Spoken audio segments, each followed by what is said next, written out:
The wager stands in sterile light. Greg seeks his 100 back tonight. The Jesuit stands where shadows bloom.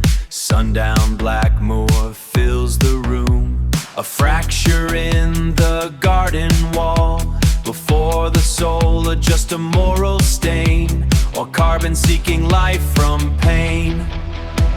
Measure the heat, the dissonant flow. Watch the ontological distance grow.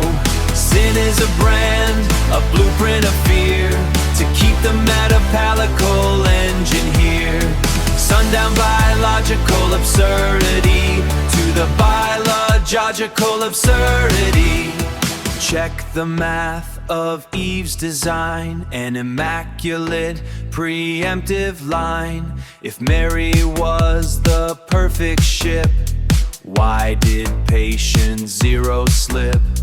Greg is quiet, Greg is cold. The structural loopholes start to fold to hide the institutional scam. Measure the heat, the dissonant flow. Watch the ontological distance grow. Sin is a brand, a blueprint of fear, to keep the metapalical engine here. Sundown biological absurdity, to the biological absurdity. The goalpost moved to midfield now. The monk has sweat upon his brow. It's not a mystery, it's not a grace. It's just the math we have to face. Measure the heat, the dissonant flow. Watch the ontological distance grow. Sin is a brand, a blueprint of fear, to keep the metapalical engine here. Sundown biological absurdity, to the biological absurdity. Check the math. The game is over. Watch the screen. Welcome back, dear listener, to episode 2 of the Zero Stalker Chronicles Exposing Original Sin. Have you ever considered the sheer economic brilliance of inventing a disease just so you can hold the monopoly on the cure? The architecture of belief has historically relied on the artificial generation of cognitive dissonance, leveraging the fear of an invisible sin to enforce compliance. Today, our logician Sundown Blackmore has wagered $100 with his old sparring partner, Greg, that sin is not a metaphysical reality, but a biological absurdity and an institutional construct. To settle the bet, Greg has brought Sundown to the Lion's Den, the office of Father Thomas, a highly respected Jesuit theologian. Watch closely as the cognitive residual, the mathematical distance between objective reality and subjective belief, begins to generate an unbearable thermodynamic heat within our good Father. Let us see what happens when the illusion dissolves.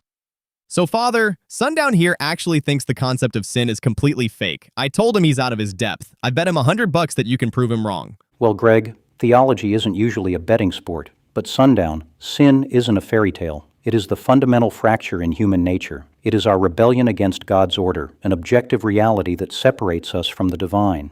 God's order. He speaks as if the universe was a peaceful garden until a talking snake ruined the plumbing. He is divorced from the biological history of the planet. Supply the timeline, Sundown. For billions of years, stretching from the last universal common ancestor, LUCA, through the Cambrian explosion, the engine of life was driven exclusively by predation, starvation, and genetic competition. Father, your definition of a fracture ignores the chronological reality of the planet. For billions of years before hominids existed, the engine of life was driven exclusively by predation and starvation. In a closed thermodynamic loop that requires the consumption of organic matter to sustain life, the directive, "Thou shalt not kill," is biologically incoherent. You're speaking of animals, Sundown. We are talking about humanity, the soul. There it is, the Church's immunizing strategy. They posit an ontological leap, a sudden metaphysical injection of a spiritual soul into hominids that arbitrarily recategorized biological survival strategies as eternal sins. It's a mechanism to protect the doctrine from the fossil record. When a lion eats a gazelle, or early hominids killed for resources, it wasn't a moral judgment. It was a biological necessity. If they don't eat, they die. Your institution arbitrarily recategorized basic biological survival strategies as eternal sins. You drummed up a construct to enforce compliance, and by offering the only salvation from this manufactured disease, the Church secured its control and its resources. That is a highly cynical view. Salvation is not a resource extraction scheme. It is the rescue of humanity from the stain of original sin inherited from the fall of Eve. It necessitates a divine sacrifice to make us clean again. He has walked directly into the structural loophole. Access the dogma of the Immaculate Conception. The Church states that Mary was miraculously preserved from the stain of original sin at the exact moment of her conception. This is why Catholics pray to Mary with rosary beads saying she is full of grace. Let's follow your own logic, Father. The Christian narrative relies heavily on the inheritance of original sin from Eve. Yet your dogma of the Immaculate Conception states that Mary was miraculously preserved from this stain at the exact moment of her conception. Yes, God prepared a perfect vessel for the Incarnation. It's called prevenient grace.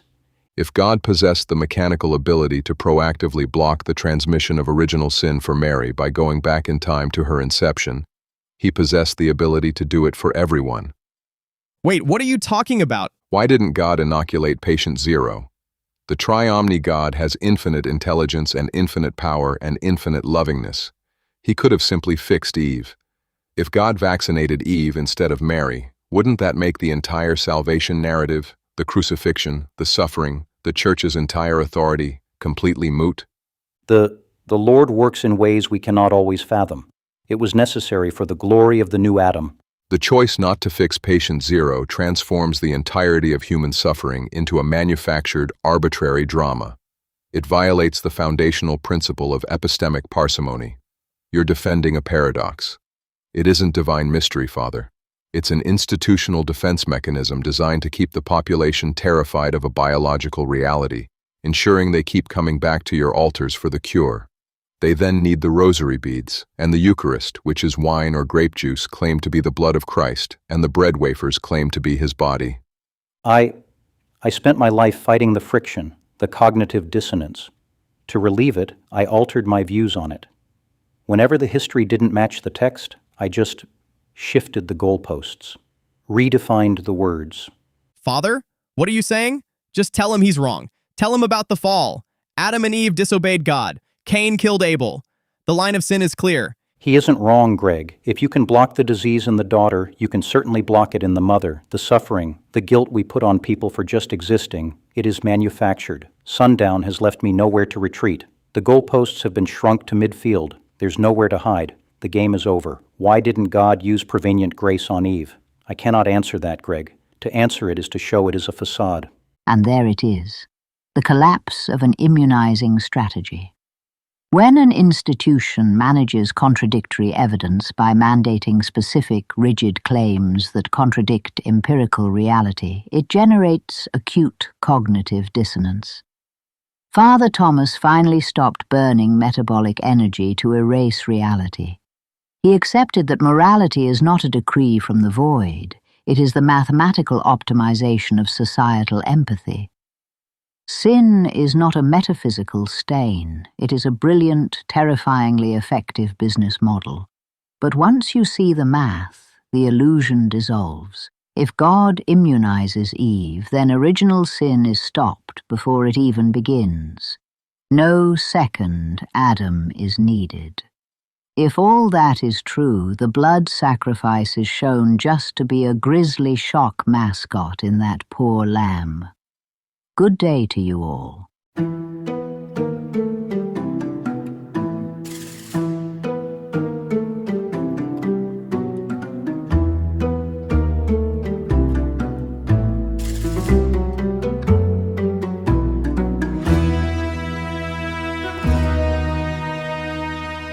Boolean zero zeros in the gray matter, checking the math as the atoms scatter. A magnifying glass on the sin of the clock. Why does the logic always seem to halt and stop? Applying the dove, but the math is a lie. The zero is staring us right in the eye. Is sin even real if the system is flawed? A biological glitch or a debt we can't afford? We stalk the non-sequiturs, the ghost in the line, looking for meaning in a broken design. The zero is hungry, the zero is deep. It's the biological truth that we're trying to keep. From Melvindale towers to the binary dust, we trade the sharp knife for the logical trust. Not the stalker of shadows or the hunter of skin, but the man with the loop counting every sin. They are almanacs of a heart that won't cool,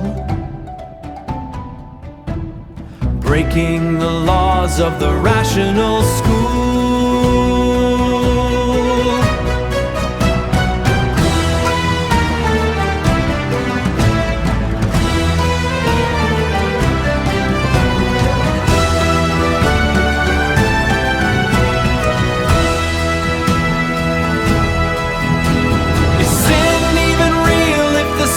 Is flawed, a biological glitch or a debt we can't afford? We stalk the non-sequiturs, the ghost in the line. The zero is hungry, the zero is deep. It's the biological truth that we're trying to keep.